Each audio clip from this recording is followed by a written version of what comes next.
ताली नारा बंद कीजिए, बहुत हुआ ताली नारा। हम भी जब से देख रहे हैं जयराम माधव जिंदाबाद, हमको बकवास लगता है सब। अगर सही में आपका खून खोल रहा है तो उस खून खोलते हुए आक्रोश को बचा के रखिए, और जितना अधिकारी है निकालिए सड़क में, जूता मारिए सबको। आप यही नारा ही लगाइए, यही आप नारा ही लगाएंगे। बार बार कह रहे नारा मत लगाइए, मेरा भी नारा मत लगाइए। अगर सच में आपको गुस्सा है, सच में आकर आज आपको आक्रोश लग रहा है, तो आपकी जुबान से नारा नहीं लगना चाहिए, आपकी आंखों लाल लाल होनी चाहिए। जितने अधिकारी हैं बीएसएल के, रोड में निकालिए, चप्पल मारिए उनको। आज मैंने मजाक बना के रख दिया है। यही बीएसएल प्रबंधन कहती थी कि जब तक चिमनी का धुआं रहेगा तब तक रेत के हाथ में नौकरी रहेगी। उनकी नीति को चप्पल मारिए, उनकी नीति को सड़क में लाके।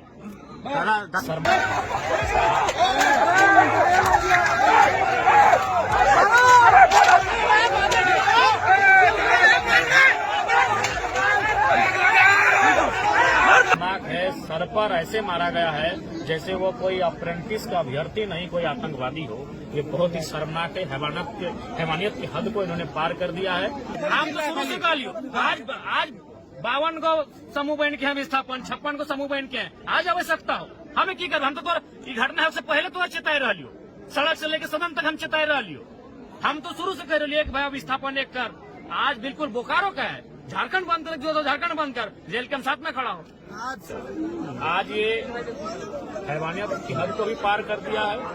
लोग धरने पर बैठे थे, अप्रेंटिस किए हुए नौजवान अपने हक अधिकार को मांग रहे थे, और उसके बाद में मैंने अपने दर्जनों सभाओं में, जिसमें सीआईएसएफ, जिला पुलिस मुस्तैद होती है, लाठीचार्ज का सिचुएशन बनता है, मैं दर्जनों ऐसे सभा में गया हूं, और मैंने अक्सर कहा है यदि आपको ड्यूटी करना है तो पांव पे लाठी चलाइएगा। लेकिन शर्मनाक है, सर पर ऐसे मारा गया है जैसे वो कोई अप्रेंटिस का अभ्यर्थी नहीं, कोई आतंकवादी हो।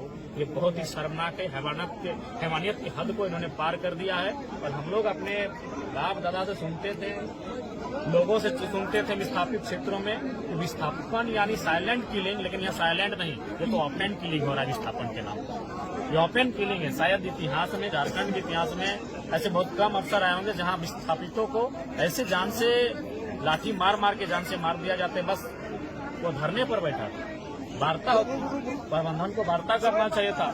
और चूंकि कभी कभी सिचुएशन, जब स्थिति अनियंत्रित हो जाती है, आउट ऑफ कंट्रोल हो जाती है, तो निसंदेह कभी कभी लाठीचार्ज होता है, लेकिन उसमें भी एक मर्यादा होती है। लाठी खाने वाले अभ्यर्थी हैं, स्टूडेंट हैं, वो विस्थापित हैं, वो कोई आतंकवादी नहीं थे कि आप उनको सर पे मारते हैं, सीने पे मारते हैं, बॉडी पे मारते हैं। तो केवल पांव पे लाठी चार्ज करने की आवश्यकता है। लाठीचार्ज इसलिए होता है कि भीड़ को इतर बितर किया जा सके, लेकिन यहाँ तो प्रशासन मारने की नियत से लाठीचार्ज कर रही है। और बिल्कुल भावनाओं का देश है, कहना नहीं चाहिए, लेकिन मैं तार्किक युवा हूँ, मैं स्पष्ट कहूंगा, ये पुलिस, ये सेना, ये सीआईएसएफ, ये वर्दी जिसको हम लोग बचपन से पढ़ाते आया है कि नहीं वो देशभक्ति है, देश के काम आते हैं, हम आज आपको स्पष्ट कहना चाहेंगे, ये तार्किक बात कहेंगे। मेरे इस बयान से बहुत लोगों को ठेस पहुंचेगा, लेकिन मुझे फर्क नहीं है, मैं तार्किक बात करता हूं। और कह दीजिए जो भी पुलिसकर्मी है या फिर सीआईएसएफ कर्मी है, चाहे जो भी और विभाग में काम करते हैं, उनको पेमेंट ना मिले, उनको वर्दी ना मिले, उनको खाना ना मिले, 10% लोग जॉब नहीं करेंगे। कौन सी देशभक्ति है? कोई देशभक्ति नहीं है। पहला है पेट, तो ये लड़ाई भी, ये पेट की लड़ाई लड़ रहे थे। हालांकि मेरे इस बयान से बहुत किसी को ठेस पहुंचेगा, लेकिन सवाल ठेस पहुंचने का नहीं है, तार्किक होकर सोचने का सवाल है। कहते सरकार घोषणा करते कि जितने भी बीएसएफ हो, सीआईएसएफ हो, जिला पुलिस हो, झारखंड पुलिस हो, लोग इसको देशभक्ति से जोड़ते हैं ना, तो कहते हैं कि हम कोई भत्ता नहीं देंगे, ना वर्दी भत्ता देंगे, ना पेमेंट देंगे, ना सैलरी देंगे, कोई सुविधा नहीं देंगे। 10% लोग नहीं ड्यूटी करेंगे, देशभक्ति नहीं देंगे। नहीं, हमने स्पष्ट कहा, एसडीएम मैडम की हमने स्पष्ट कहा, जो लोग दोषी किए, जिन्होंने लाठीचार्ज किया है, कार्रवाई कीजिए, फौरन कार्रवाई कीजिए। ये कोई लिपापोती का काम नहीं होगा, ना कोई बंद कीजिए।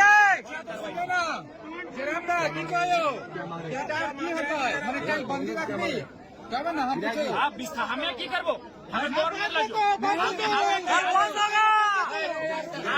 हम तो शुरू से कह लियो, आज 52 को समूह बन के हैं विस्थापन, 56 को समूह बन के हैं। आज आवश्यकता हो हमें की कर, हम तो घटना है उससे पहले तो चेताए रह लियो, सड़क से लेकर सदन तक हम चेताए रह लियो।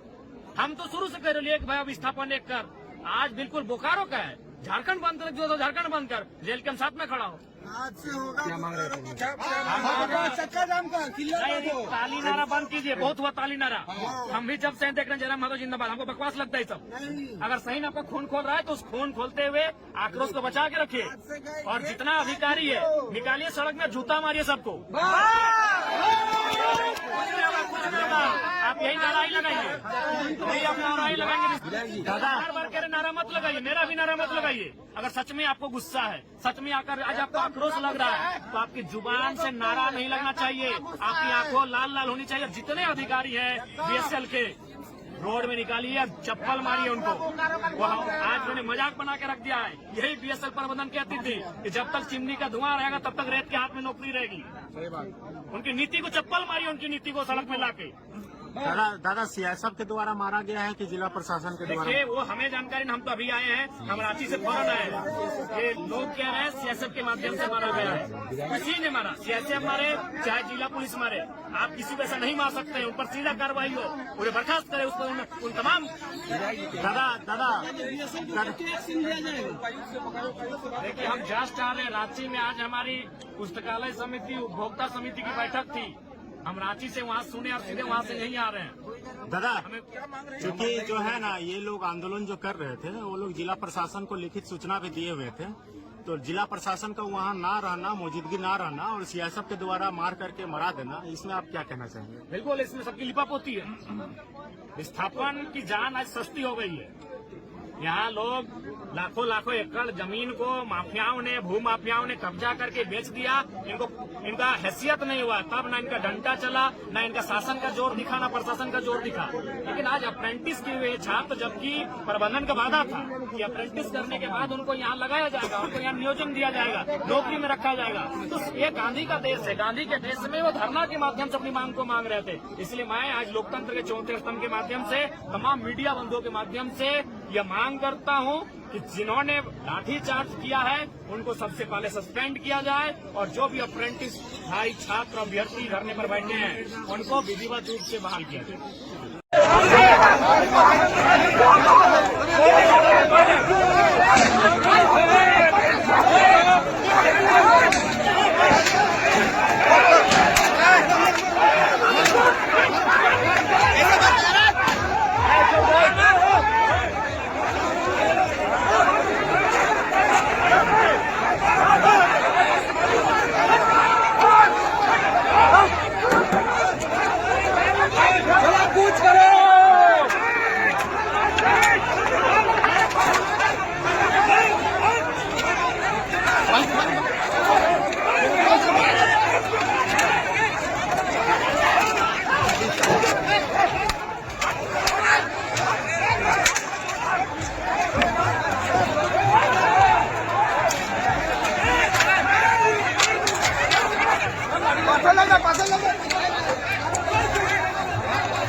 और मैं श्वेता मैडम को एक पत्र भी लिखूंगा।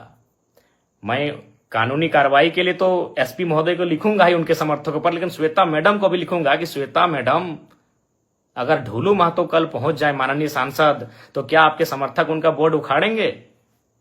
बोकारो के पूर्व विधायक अगर बिरंची नारायण जी अगर वहां पहुंच जाएं, तो क्या आपके समर्थक उनका बोर्ड उखाड़ेंगे? क्योंकि बोकारो जिला से हमारे योगेंद्र प्रसाद मंत्री जी आते हैं। कल को अगर विस्थापितों के समर्थन में योगेंद्र प्रसाद मंत्री जी पहुंच जाएं, तो श्वेता मैडम, क्या आपके समर्थक और आप उनका बोर्ड उखाड़ेंगे? क्या कल को रघुवर दास जी चूंकि गिरिडीह आए थे, हो सके कल बोकारो अगर आ जाए पूर्व मुख्यमंत्री रघुवर दास जी, क्या आपके समर्थक उनका बोर्ड, उनकी गाड़ी का नंबर प्लेट उखाड़ेंगे? अरे आपने तो हद कर दिया। और आप क्या बयान दे रही है इंटरव्यू में कि कुछ दिनों पहले, अरे आप जब विधायक बनी है ना मैडम, तब से आप में ये तेवर है। जब हम विधायक नहीं बने थे ना, उससे पहले से हम विस्थापितों की आवाज बनते आए हैं और विस्थापितों के धरने में, आंदोलन में सहभागिता देते आए हैं। क्या आप बात करती हैं मैडम? आप एक स्त्री थी इसीलिए मौन रहें, आप एक नारी थी इसलिए मौन रहें। बाकी आपको स्वयं मालूम है आपने आज क्या कृत्य किया। हमने ना आपको कुछ बोला था, हम तो, मेरी गाड़ी वहां खड़ी हुई थी, हम तो केवल आपके, हमारी गाड़ी गई थी ना, हमको तो मालूम भी नहीं आप एक महिला हो के विधायक हो के इस प्रकार आई। पहले तो विरोध किया, हमने आपसे पूछा कि मैडम क्या बात है, क्या बात है? आपने पहला लाइन यही कहा कि मेरा विधानसभा है, आप कैसे आ सकते? हद है भाई। कल को मैं पूछ रहा हूं, बोकारो के ही मंत्री योगेंद्र प्रसाद, अगर कल को योगेंद्र प्रसाद आ गए उस धरने में, उस बंदी में, या फिर बीजीएच अगर पीड़ित परिजनों से मिलने के लिए, या फिर उस गेट में जहां विस्थापित धरने पर बैठे हैं, तो क्या विधायक मैडम आप योगेंद्र प्रसाद जी का विरोध कर पाएंगे? या कल को ढूलू महतो चूंकि सांसद हैं, अगर ढूलू महतो जी पहुंच गए, क्या आपके समर्थकों में, आप में वो कुव्वत है कि आप उनका नंबर प्लेट उखाड़ देंगे? बड़ा दुर्भाग्य लगा मैडम, बड़ा दुर्भाग्य। आप क्या बयान दे रही हैं कि कोई माहौल खराब करे? तो मैं देखता हूं अगर कल को ढूलू महतो जी जाते हैं, बिरंची नारायण जी जाते हैं, तब आप क्या बोलते हैं। देखिए, मैं आपको स्पष्ट कहना चाहूंगा, सबको नहीं पच रहा है कि जयराम महतो किसी आंदोलन में आए, क्योंकि अगर वो आएगा तो सट्टी की बात होगा। और बाकी कहना नहीं चाहिए मैडम, लेकिन जब आपने हद पार किया है तो मैं सुनी सुनी खबर आपको सुना दूं। सुने आपके घर में आपके रिश्तेदार कहिए या आपके खास कहिए, उनको ठिका मिलता है बीएसएल में। तो ये दोहरी राजनीति मत कीजिए विधायक मैडम। अभी आप दुख जता रहे हैं और आपके ही लोग वहां ठिका लेते हैं। तो असली बात तो जनता को मालूम है कि आपको तकलीफ जयराम महतो के जाने से तकलीफ क्यों हुई, क्योंकि आपको मालूम है कि जयराम महतो आएगा तो दूध का दूध और पानी का पानी बात होगा। ये किससे छुपा है? चलिए, नाम लेने में अचरज का है। सुने आपके पति महोदय को वहां ठिका मिलता है, अभी करोड़ों का ठिका मिलता है, तो आप में मुझे देखकर आपका बौखलाना तो लाजमी है। चलिए, फिर भी बुरा नहीं मानते हैं, क्योंकि लड़ाई विस्थापितों की है, लड़ाई विस्थापितों की है। बाकी हमारे समर्थक, हमारे कार्यकर्ता आपको मर्यादित रूप में उत्तर दे देंगे। आपको गांव जाना है, गांव में हमारे कार्यकर्ता, हमारे समर्थक आपको उत्तर दे देंगे, नियमता देंगे।